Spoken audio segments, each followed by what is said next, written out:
गुरुजन, उपस्थित सम्पूर्ण सहभागी, समस्या हामी जम्मैलाई थाहा छ। समस्यामा जान्न समाधान के? एउटा बुद्ध धर्ममा अहिले कुरो हुनुहुन्छ, कलियुगी सङ्घीय शक्ति भन्छ। कलियुगमा सङ्गठन नै शक्ति छ। तर हामी कस्ता छौँ भने हामी ढेडु बाँधा जस्ता छौँ। हामी राता बाँधा जस्ता छैनौँ। ढेडु बाँदर अलग अलग बस्न चाहन्छ, एक्लै हिँड्छ। रातो बाँदर चाहिँ अलिक जेलमा बस्छ, आक्रमण गर्न आयो भने एक भएर आक्रमण गर्छ। अब हामी जबसम्म एक हुँदैन, हेर्नुहोस् 5 वटा अम्ला छ तपाईँको अगाडि, एउटा अम्लाले एक पाउ पनि उठाउँदैन। 5 वटा मुक्का हाल्नुहोस् 20 केजी उठाउँछ, 2 हात जोड्नुहोस् 50 केजी उठाउँछ। यहाँ अधिकांश मान्छे मैले बोलेका, चिनेका, देखेकै मान्छे छन्। सायद मैले यस्ता कार्यक्रम 500 वटा भाग लिएँ होला। तर यो बालुवा पेलेर तेल आउँदैन भनेर हामी चाहिँ अब यो एक हुनुपर्छ भन्ने कुरा छोडिदिउँ। यो सम्भव छैन। तेल र पानी मिसाएर एक हुने कसैले कल्पना गर्छ? एकछिन हल्लाउन चाहिँ दिएको हुन्छ, फेरि आउँछ, तेल आफ्नो ठाउँमा माथि जान्छ, पानी झर्छ तल। कुरा त राम्रा राम्रा ठुला छन्। हाम्रो बमजी हुनुहुन्छ, शोभारामजीले बन्दुक ल्याउने कुरो गरिदिइहाल्नुभयो। बमजीहरू 200-400 खोज्नु पड्काइदिउँ लगाएर क्रान्ति भइगयो नि। भन्न त सजिलो छ, तर गर्न कति सजिलो छ? प्रश्न त्यहाँ। अब एकछिनलाई मानौँ हिजो माओवादीले कति काङ्ग्रेस मार्यो तपाईँलाई थाहा छ? एक भए। किन एक भए? शक्तिका लागि। हिजो माधव नेपाललाई प्रचण्डले विष वृक्ष भन्थ्यो, अहिले कल्प वृक्ष भएको छ। हिजो माओवादी काङ्ग्रेसलाई संसदीय व्यवस्था ध्वस्त पार्छु भनेको थियो, अहिले काङ्ग्रेस वामपन्थी भन्छ। यो नेपालका राजनीति अवस्था धेरै राम्रो छ, तर हामीमा समस्या छ। जबसम्म यो समस्याको समाधान निकाल्दैन, यो समस्याको समाधान हुँदैन। त्यसैले हामीले चाहिँ के गर्यौँ भने यो तेल र पानी मिलाएर हुँदैन, आफ्नो बाटो लागौँ, जो आउँछन् आउन्। र हामीलाई के थाहा छ भने पहाडबाट खरे निस्किँदा जम्मै बराबरै हुन्छ। जब एउटा खरे अलिकति ठुलो हुँदै जान्छ, ती साना खरे मिसिँदै आउँछन्। त्यो प्राकृतिक नियम हो। हामी चाहिँ यो काम प्राकृतिक नियमबाट गरौँ न भन्नेमा गयौँ। अब हामीले धेरै मिल्यौँ। कोही भन्छ मेरा हजुरबाउले घिउ खाएका थिए, हात सुन भन्छ। म मन्त्री भएको त भन्दा त अब त म झर्दै जाँदिनँ भन्छ। र तपाईँलाई थाहा होला हामी नाइट बसमा हिँड्छौँ, त्यही पसल हो, त्यही साउदी हो। जाडोमा कोक बेच्छे, गर्मीमा कोक बेच्छे, जाडोमा कफी बेच्छे। अब त्यो जाडोमा त्यसले कोक राखेर बस्यो भने त्यसको व्यापार चल्दैन। जाडोमा कफी नै बेच्नुपर्छ। त्यो हामी छुट्याउन सक्दैनौँ। एक चिज कतिखेर बिग्छ, यो चिज चाहिँ बेचौँ न त। हामी सल्लाहकारमा बसौँ, काहीँ लगाउँ, अगाडिको सिटमा बसौँ, पछाडिको सिटमा बसौँ, भनौँ न। बुढा गोरुले गाई उगटेको छ, न बाली गर्न गर्छ न छोड्छ। समस्या त्यही मात्रै हो। त्यसैले हामी के अनुरोध गर्छौँ भने हामी अब फेरि समस्या के हुन्छ भने गन्दा 1 2 3 भनेरै गर्नुपर्छ। 1 2 3 वाला चाहिँ एक भएर बसौँ न। जति एक हुनु चाहनुहोस्। हामीले राजनीतिक पार्टी खोलेका छौँ। हिजो पञ्चायतमा हामीलाई बहुदल पार्टी चाहियो। पार्टी भनेको शक्ति हो, सङ्गठन हो। शक्ति सङ्गठनमा छ। बम बन्दुक भन्दा बढी शक्ति सङ्गठनमा छ। कोही म भन्दा योग्य आउनुहोस्, म अहिले जोडिदिन्छु अध्यक्ष, आउनुहोस्। को यो गरेँ मेरो यो भूमिका छ। जस्तो उहाँ बम हुनुहुन्छ, बम पड्काउनुहुन्छ, उहाँलाई दिइहाल्नु हामी। तर मुखैको मोमो फेरि कामको बन्द होइन। त्यसैले आफ्नो मूल्याङ्कन गरौँ। भविष्य के छ, कति पानीमा छौँ हामी, समाजले के भन्छ, त्यो मूल्याङ्कन गरौँ भने समस्या आउँदैन। त्यसैले मेरो अनुरोध गराए एकैचोटि धेरै मिल्दाखेरि समस्या हुन्छ, नमिलौँ। पहिले एक घाँस खाऊँ, फेरि अर्को घाँस खाऊँ, फेरि अलिकति अचार हालौँ, फेरि अलिकति दाल हालौँ, सुरु त गरौँ न। आउनुहोस्, अहिले हामी दुईटा माध्यममा छौँ। एउटा आन्दोलन बाहेक विकल्प छैन, त्यो निश्चित हो। तर गफले चिउरा भिज्दैन। चिउरा भिजाउनलाई कि पानी चाहियो, कि दही चाहियो, के चाहिँ के हो त भन्दाखेरि दुध चाहियो। के छ त हामीसित? केही पनि छैन। हामीसित खालि मुख मात्रै छ। मुख पनि कस्तो मुख छ भन्दाखेरि उसले उसलाई गाली गर्ने, उसले उसलाई गाली गर्ने। कालोलाई कालो भन्न पनि पाइँदैन। त्यो दर्जावाला मान्छे हो। हामीले के भन्यौँ, असफल मान्छे पार लगाइदिएको भए हुन्थ्यो नि त। पञ्चायत कालमा राम राज्य बनाइदिएको भए यी काङ्ग्रेसहरूको पनि कहाँ हुन्थे? जनताले भाटा लाएर खेद्थे। समस्या त थियो, त्यसै त गएन। हिजो राजा पालामा चाहिँ एकदम मन्त्री भएर आए धेरै मान्छे। राम्रो शासन गरिदिएर काङ्ग्रेस र कम्युनिस्टलाई भन्दा जनताको पक्षमा ल्याइदिए भयो त नि त, भएन। गाली गरेर त भएन नि। त्यसैले मेरो भनाइ के मात्रै हो भने आफ्नो मूल्याङ्कन गरौँ। हामी विद्यार्थी हुँदा एउटा थाहा छ मलाई, रत्नपारमा जम्मै लाइन हुन्थ्यो चिट्ठा, भाग्यदे चिट्ठा, रेडक्रस चिट्ठा, के चिट्ठा, के चिट्ठा। एक खालका मान्छे हुन्थे, तिनै पछि गएर 5 रुपियाँ जम्मै चिट्ठा किन्ने। 20वटा चिट्ठा किन्छौँ 100 रुपियाँ खल्तीमा हालेर। धेरै हामी चिट्ठा हाल्नेमा पनि जाउँ। चिट्ठा परिहाल्छ कि राजाको कुरो पनि आइराखेको छ। ल राजा आइसकेपछि मलाई प्रधानमन्त्री निश्चित, मन्त्री को भने आऊ, मन्त्रीको लिस्ट, मन्त्री खाने, मन्त्रीको ठाउँ छ यहाँ भनेर मान्छे बोलाउने। त्यो पनि भेटेको छु मैले। त्यसरी चल्दैन। तपाईँलाई कसैले पनि मागेर दिनेवाला छैन। सङ्घर्ष गर्नुपर्छ। त्यसैले हामीले के भन्यौँ भने आफ्नो सङ्घर्षमा ल्याउँ। सङ्घर्षका पनि दुईटा बाटो हुन्छ। पञ्चायतमा पनि काङ्ग्रेसहरू पनि पञ्चायतमा छिरे घर दुई किसिमले भत्काउन सकिन्छ। बाहिरबाट डोजर हानेर भत्काउनुहोस्, तपाईँसित डोजर छैन, मुखले भत्किँदैन, मुखले पनि भत्किँदैन। दोस्रो विकल्प घरभित्र छिर्नुहोस्, धुरीबाट उत्काउँदै आउनुहोस्। अब चाहिँ छानो उकाइदिनुहोस् त, अर्को वर्षमा पानी पर्छ, त्यहाँ आफै पानीले भत्काइहाल्छ। तपाईँलाई थाहा छ नि। तर अहिले हामीले दुईटा बाटो लियौँ। एउटा आन्दोलन गरौँ, अर्को चुनाव भन्यौँ। चुनावमा के त जनताले विकल्प खोजेको छ। काङ्ग्रेस पनि बदनाम छ, कम्युनिस्ट फुटेको छ, राप्रापाको हालत देखिहाल्नु हो। कसलाई भोट हाल्ने? हामी भोट हाल्ने मान्छे भेट्दैन। आउनुहोस् न एकपल्ट, कोही निर्वाचन क्षेत्रमा चुनाव लड्ने आउनुहोस्। फेरि अहिले हाम्रो आलोचनाहरू छन्, फेसबुकको सजिलो भइरहेछ अहिले। निर्वाचन लड्न आँटे यो व्यवस्थालाई माने होइन। यो संविधानको एउटा राम्रो पक्ष के छ भने यो संविधानमा दुई केही कुरा आयो भने यो संविधान ठाउँमा अर्को संविधान हामी लेख्छौँ। अर्को संविधान लेख्न पाइन्छ। पञ्चायत जस्तो पनि लेख्न पाइन्छ, उत्तर कोरिया जस्तो पनि लेख्न पाइन्छ, प्रजातान्त्रिक पनि लेख्न पाइन्छ, धर्म पनि ल्याउन पाइन्छ, राजा पनि ल्याउन पाइन्छ। तर अबको राजा रामायण र महाभारत युगीय राजा हुँदैन। अबको राजाले प्रधानमन्त्री दिएर खाउँला भनेर कसैले अड्डा खोलेको छ भने त्यो पनि बन्द गरिदियो हुन्छ। उहाँकै हालत के छ थाहा छैन, अनि राजाले दिएको प्रधानमन्त्री खाएर भन्ने र मन्त्रीमण्डल बनाएर बसेर हुन्छ। अब जिन्दगीको बुढेसकालमा यता आत्मरतिका लागि काम दिएर अब जनतैमा जानुपर्छ। त्यसैले हाम्रो अनुरोध गराइ आउनुहोस्, धेरैतिर हामीले कुरो गऱ्यौँ। यो बिपी काङ्ग्रेसवालासित पनि धेरैचोटि कुरो हो।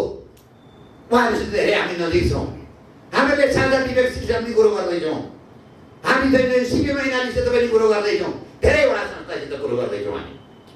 तर जम्मैको के समस्या छ भने मेरो ठाउँ कहाँ हुन्छ, मेरो कुन कुर्सी हो, आउनु 20वटा कुर्सी खडा गरिदिउँ न। के बिग्रिएको छ? तलब दिनुपर्ने होइन, भत्ता दिनुपर्ने होइन, गाडी दिनुपर्ने होइन, बाँकी त रेसमा कुदाउने त। एउटा नहुन्छ भल्छ। जाँचमा तपाईँ 100-5,000 मान्छेले जान्दैनन्। यसरी भन्नुहोस् 2 लाख 3 लाख मान्छेले जान्दै एउटा हुन्छ भयो। हामी जम्मैलाई दिन तयार छौँ र यसमा कुद्छ जम्मै। तर कुद्नु त पर्यो नि, एउटा ठाउँमा त आउनु पर्यो नि। ठाउँमै नआइकन आमाले धेरै अगाडि मैले धेरैवटा भाग दिएँ। 33 पार्टी 32 कार्यकर्ता एउटा उखान भइरहेछ अहिले। धेरै अगाडि म 33 पार्टी गरौँ, कतिजना कार्यकर्ता 32 जना, एउटा पार्टीको एउटा पनि छैन। यसरी हुँदैन। त्यसैले मेरो अनुरोध गराइ आफ्ना केही कुरा चाहिँ छोडिदेऊ, आफू मूल्याङ्कन गरौँ न। एक्लै बसौँ, आँखा चिम्लियौँ म कहाँ छु, मैले यसलाई के भूमिका खेल्ने, हिजोको मेरो पूर्व इतिहास के हो, त्यो पूर्व इतिहासको विषयमा जनताले के भन्छन्, सञ्चार माध्यमले के भन्छन्, समस्या निस्किहाल्छ नि। तर आफ्ना लागि पहिले आफै न्यायाधीश हुनु पर्यो। आफै न्यायाधीश हुनु त निस्किन्छ नि, न्याय त हुन्छ नि, मनले पनि न्याय गर्छ नि। त्यसैले मेरो अनुरोध गराइ हामी जोसँग पनि सहकार्य गर्न तयार छौँ। पार्टीमा आउनुहुन्छ आउनुहोस्, दर्जा दिन्छौँ, के चाहिन्छ। तर आएर होइन, गाउँ जानुपर्छ, जनतालाई सङ्गठित गर्नुपर्छ, आवश्यक पर्यो भने चुनाव लड्नुपर्छ। शक्ति त जनतैमा छ नि। अघि हाम्रो उहाँले भने जस्तो हुकुम आइसक्यो भने त पर्दै परेन नि, सिद्धिसक्छ। गाई भइगयो नि त ढोकैमा रहेछ, साई शक्ति नै रहेछ संस्था पनि, डर बोल्थ्यौँ। त्यसैले अघि मैले भने गफले चिउरा हिँड्दैन, एक भएर जाउँ, के गर्नुपर्छ भन्न आउनुहोस्। त्यसका लागि धेरै बिताइसक्यौँ, हामीले धेरै खर्च गरिसक्यौँ र हरेक 10 वर्षमा नेपालमा परिवर्तन भएको छ। अब देश परिवर्तनको सङ्घारमा गयो। तपाईँहरूले गरेन भने अर्काले गर्छ, त्यो निश्चित छ। बोलाइदिनु हो, बोल्न दिनुभयो, त्यसको लागि आयोजकलाई र यो समसामयिक विषयमा जुन छलफल गरिदिनु हो त्यसको लागि धन्यवाद। 17,000 नेपाली जनतालाई मारेर राज्य सत्तामा विराजमान भएका मान्छेहरूलाई राज्यले कारबाही गर्ने कि नगर्ने, सबैको कमन एजेन्डा।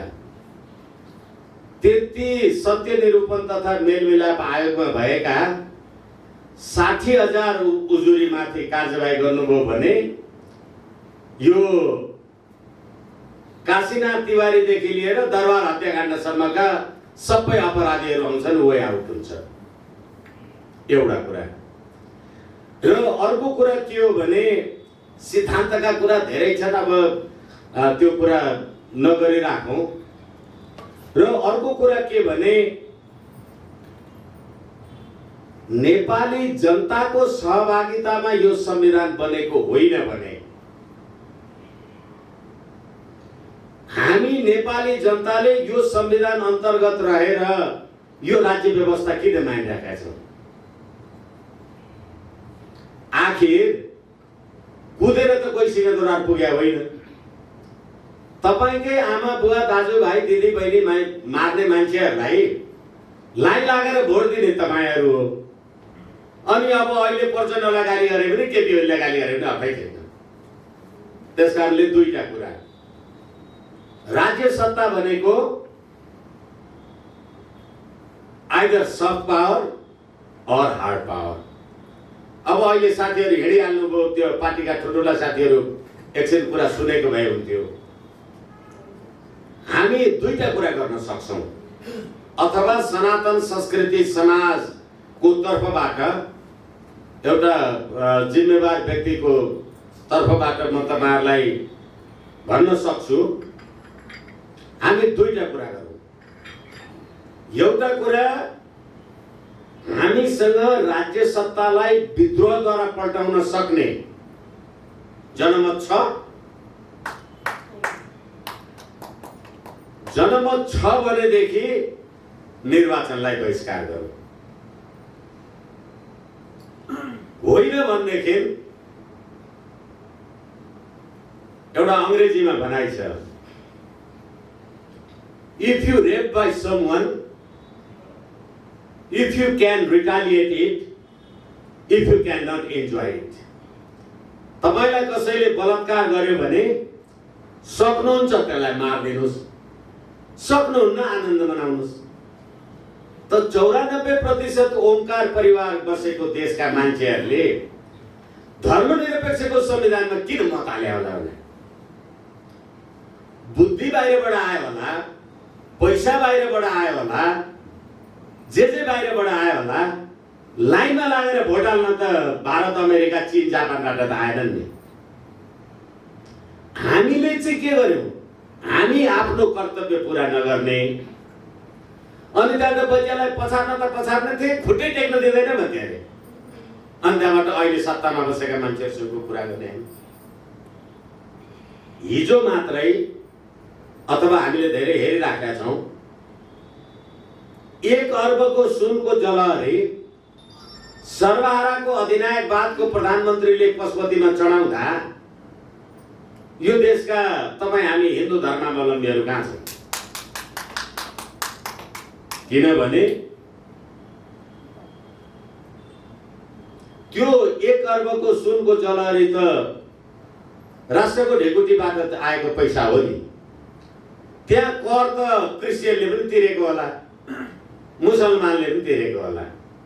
अनि धर्मनिरपेक्ष देशको प्रधानमन्त्री पशुपति कोषको संरक्षक हुने, पशुपति क्षेत्रको संरक्षक हुने, अनि तिनैलाई संरक्षक मानेर पशुपतिमा घन्टी बजाउँदा पहिले उनीहरूलाई प्रवेश दिने, हामी होइन भने अर्कालाई गाली गर्ने। यसै कारण हामीले भन्यौं सनातन संस्कृति समाजले भनेको मोर्चा। दुईटै कुरा गर्न सक्छौं हामी एउटा मोर्चामा आबद्ध भयौं भने निर्वाचनलाई उपयोग गर्ने कुरामा उपयोग पनि गर्ने, सकिन्छ राइट टु नो भोट भनेर रिभोल्ट पनि गर्ने। दुईटै कुराको लागि तयार हुनु पर्यो। तर तयार हुनका लागि एक थरी मान्छेहरू छन्, मलाई त त्यो पीडा लाग्छ के कहिलेकाहीँ। अस्ति त्यो केपी ओलीले प्रतिनिधि सभा विघटन गर्यो, होइन तिमी वकिल बस्दैौ न भन्यो, गएर बहस गरियो। सारा राजावादी हिन्दूवादी आएर मलाई गाली गर्छन्, ए हाम्रा राजावादी त केपी ओलीकोमा गए भन्छ। बाबा केपी ओली हामी कहाँ आउनु हो भन्ने तपाईहरु नबुझ्ने है। हाम्रो राजावादीहरू कमसे कम उनीहरूलाई हामी नभइकन त्यसको संविधानको व्याख्या गरिदिने मान्छे पनि चाहियो। अहिले हाम्रो एकजना वरिष्ठ साथी हेरिहाल्नुभयो, यो संविधानको धारा 274, तपाईलाई यो संविधानले विचार र अभिव्यक्तिको स्वतन्त्रता दिएको छ। यसको धारा 274 ले के भन्छ भने नेपाल, नेपाली जनता, राष्ट्रिय एकता, स्वाधीनता, अखण्डता भन्दा बाहेक अरु सम्पूर्ण कुरामा यो संविधानको संशोधन हुन सक्छ भन्छ। भनेपछि गणतन्त्र, संघीयता र धर्मनिरपेक्ष कहाँ संस्थागत हो मलाई भन्नुस् त। कसैले पनि भन्दियोस् यो कुरा मैले सर्वोच्च अदालतको संवैधानिक इजलासमा भन्ने कुरा हो। तर हामी आफू केही नगर्ने अनि अर्कोलाई गाली गर्ने कुरा त भएन नि।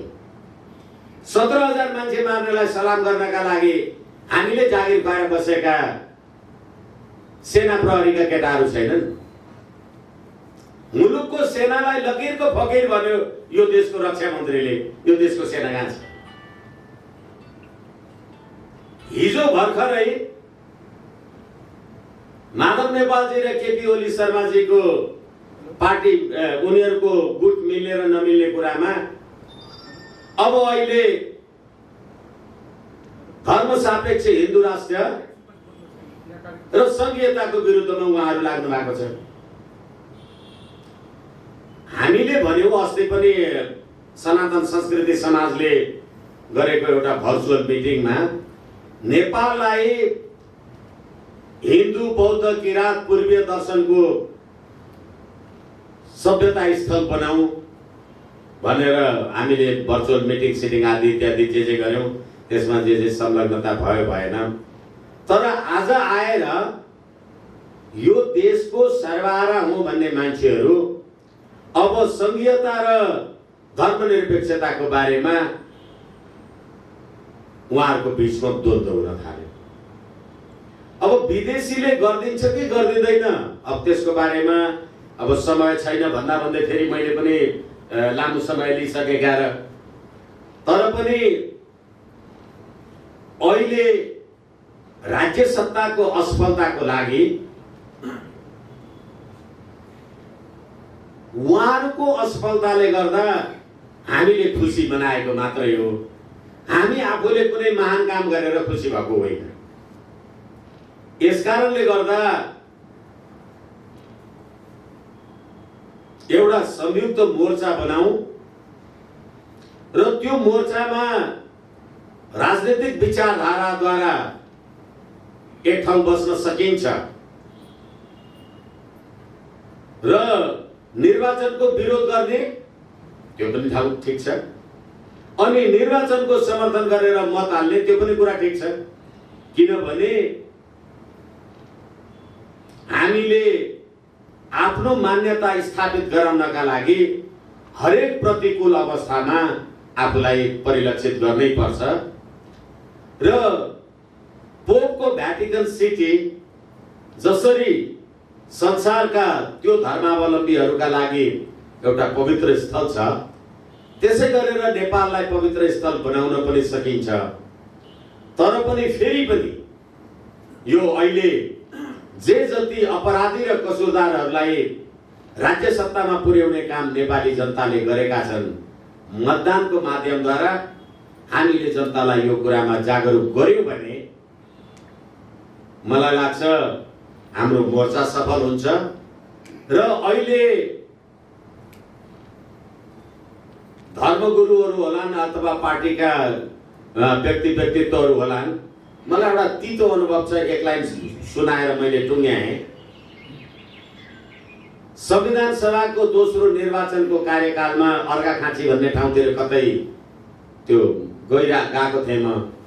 एउटा देवताको मन्दिरमा पण्डितजीलाई भने मैले त्यहाँ यसो पूजा दर्शन गर्न जाँदा, गुरुजी यत्रो यो आदि इत्यादि यो धर्म शर्मा गर्ने कुरामा धेरै हिन्दूहरू तपाईँहरूकोमा आउँछन्, त्यसकारणले हिन्दू राष्ट्रको लागि, संवैधानिक राष्ट्र संस्थाको लागि अरू चेलाहरूलाई पनि भन्नुपर्छ अथवा आउने मान्छेलाई भन्नुपर्छ भन्दा उहाँले भन्नुहुन्थ्यो, गुरुजीले, माओवादीले यो मन्दिर बनाउनको लागि 10 लाख दिन्छु भनेको छ, अनि एमाले 15 लाख दिन्छु भनेको छ, तपाईँहरू कति लाख दिनुहुन्छ भनेपछि त मन्दिर भत्काउनेले चन्दा दियो भने त पण्डितजीले पनि माओवादीलाई नि भटाल्नुहुन्छ के हात हो भने हाम्रा मान्छेहरू नि हाम्रो यो तरिका। त्यसकारणले गर्दाखेरि हामीलाई हाम्रो धर्म, दर्शन, साहित्य अथवा वेद पुराण जति कुरा गर्ने भने कुरा गरेरै सकिँदैन। अब वाल्मीकि, वेदव्यास जे भनौँला, कुरिनटारको एउटा केबुल कार त्यो मनोकामना मन्दिर एउटा प्रस्तर मूर्ति एउटा घर बनाइदिएको छ, त्यहाँ यसो मान्छे दर्शन गर्न आउँछन्, त्यो ढुङ्गाको मूर्ति के हुन्छ भने भगवानले तँलाई के खान दिन्छ भन्छन् नि। हिजो त्यहाँ त्यो मनोकामना मन्दिर नहुँदाखेरि अथवा संसारका हिन्दूहरूको पूजा स्थल मध्ये मनोकामना मन्दिर हुँदाखेरि त्यहाँ हिजो हिँडेर जाँदा 10,000 रुपियाँ रोपनी जग्गाको भाउ हुन्थ्यो होला। अहिले त्यो मन्दिरमा कुरिन कार, केबुल कार बनेको कारणले गर्दा त्यहाँका जग्गा जमिनको भाउ त 50 लाख रुपियाँ रोपनी भयो। भगवानले तपाईँलाई पाले कि पालेन? तर तपाईँहरू त्यो गोर्खाका मान्छेहरू पृथ्वीनारायण शाहको शालिग ढालेर धर्म भनेको अफिम हो भन्ने बाबुरामलाई भटाल्नुहुन्छ। अब के यो पण्डितजी गएर भोट मागेर के हुन्छ, हरिबोल भट्टराईजी गएर के हुन्छ? तर पनि मासलाई एडुकेट गर्ने, सोसाइटीलाई एडुकेट गर्ने कुरा हामीले गर्नका लागि विचार मिल्ने, व्यवहार मिल्ने, त्यो शक्तिको बारेमा निर्वाचनको पक्षमा पनि अब अहिले नेपाली सेनाको मान्छेहरूले विप्लव माओवादीलाई पनि चाहिँ राष्ट्रिय मूलधारमा ल्याउने भनेर अस्ति 23 गते प्रधान सेनापतिले भन्दै थियो। भन्नुको अर्थ अब प्रतिनिधि सभा पनि पुनर्स्थापना नहुने अनि कार्तिकको 26 गते निर्वाचन पनि नहुने भनेर मुलुक के हुन्छ? हरेक प्रतिकूलताका लागि तयार हौं र त्यसैको तयारी स्वरूप सनातन संस्कृति समाज नेपालले यो एउटा कार्यक्रमको आयोजना गरेको हो, तर यो कार्यक्रमको प्रारम्भ मात्रै हो। भोलि हामी सार्वजनिक रूपमा माइतीघर मण्डलामा उपस्थित हौँ, रत्नबागमा उपस्थित हौँ र हाम्रो उपस्थितिलाई हामीले ध्यान दिउँ र त्यो लाठी मुङ्ग्री हान्न आउने पुलिस केटाहरू पनि, तिनीहरूको नाउँ पनि कसैको रामबहादुर होला, कसैको श्यामबहादुर, कसैको सीता, कसैको कृष्ण होला नि। अनि त्यही भगवानको नाम लिएर त बसिराखेका छस् यार। हामी त्यही हिन्दू राष्ट्र भन्छु भन्दा त लठी हान्न आउँछस् भन्दा संविधान सभालाई त्यो घेर्ने कार्यक्रममा हामी भन्दा त्यो पुलिसहरू सबै पछाडि गए के, लाठी मुङ्ग्री सुङ्ग्री हानेन। यसै कारणले गर्दाखेरि तिमीहरूको लागि पनि हामी गरिरहेका छौँ भन्ने कुराको काम कार्यवाही हामीले गर्नुपर्छ र त्यो सन्देशको लागि मात्रै अहिले ठुलो सैद्धान्तिक कुरा आदि इत्यादि नगरिकन भोलिको त्यो कार्यक्रम मार्फत प्रतिनिधि सभा पुनर्स्थापित भएछ, त्यसलाई कुन रूपमा लिएर जाने फेरि हामी छलफल गरौँला। भएन छ भनेदेखि भरसक निर्वाचन हुन पनि नदिने, प्रतिनिधि सभा पुनर्स्थापित पनि नहुने, के गर्न सकिन्छ त्यो स्ट्राटेजी पनि गर्नुपर्छ। यति भनेर मैले मेरो भनाइलाई विश्राम दिएँ। मैले त भनेको थिएँ साथीहरूले धेरै बोल्नुभयो, सुन्दैखेरि पुग्छ, सधैँभरि बोलिराखे हो कति बोल्ने भनेर।